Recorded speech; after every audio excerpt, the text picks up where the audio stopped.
ਅੱਜ ਤੁਹਾਨੂੰ ਦਿਖਾਣੇ ਆ ਪਿੰਡ ਦੇ ਵਿੱਚ ਕ੍ਰੇਨ ਨਾਲ ਕੰਮ ਹੋ ਰਿਹਾ ਵਾ, ਟਰਾਲੀਆਂ ਛਾਲੀਆਂ ਭਰੀਆਂ ਜਾ ਰਹੀਆਂ ਵਾ, ਉਹ ਤੁਹਾਨੂੰ ਵਿਜ਼ਿਟ ਕਰਾਣੇ ਆ। ਠੀਕ ਹੋ ਗਿਆ ਜੀ।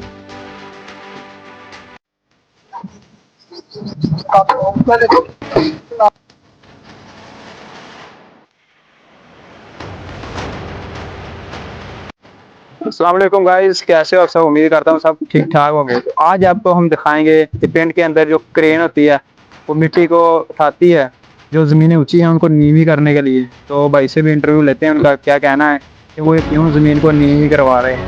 ये देख सकते हैं आप।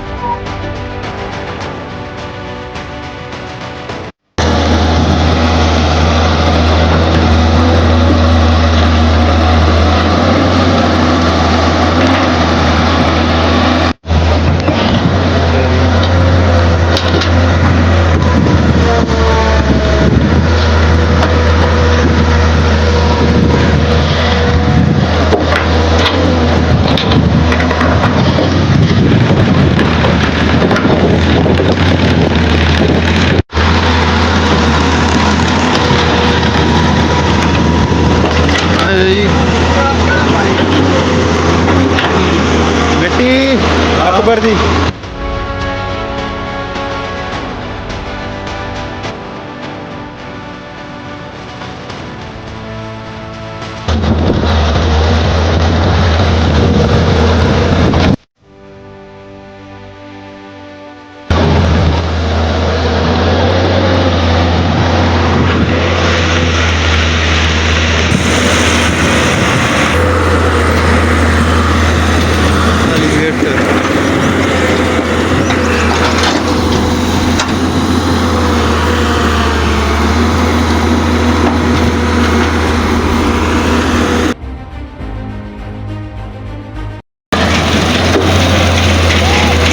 आगे रुड़ गया डाला।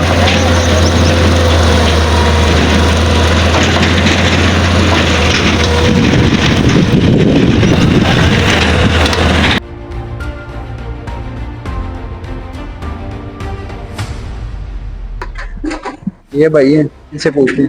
अस्सलाम वालेकुम भाई। वालेकुम सलाम भाईजान। ये मिट्टी में नीवी हो गई है, किसी जगह तो नीवी हो गई थी।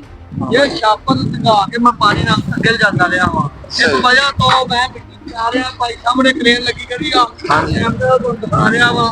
ये मेरे को शापर डाल कर ना पानी गिर जा रहा, खुदा पैनी वाली पानी इधर नीचे चला जाता। सही सही। कितना खर्चा आ रहा था? ये भाईजान 40-50 खिले मगर आ जाना खर्चा इनका जी। हाँ जी, सामने देखो क्रेन लगी खड़ी आ, मिट्टी चक रहे, बड़ी साफ सुथरी और अच्छी तरीके से चक रहे हैं। मिट्टी कटी गई। हाँ जी, फिर पैदावार घट जाएगी। नहीं वो रूढ़ी पावांगे ना जिम्मे का पशुओं का गोया शोया ते फिर काम ठीक हो जाऊगा जनाब। मतलब और खर्चा होगा। हाँ जी, खर्चा फिर 20,000 रुपया किले मगर हो ही जाता अठा कनाला मगर जी। बहुत अच्छा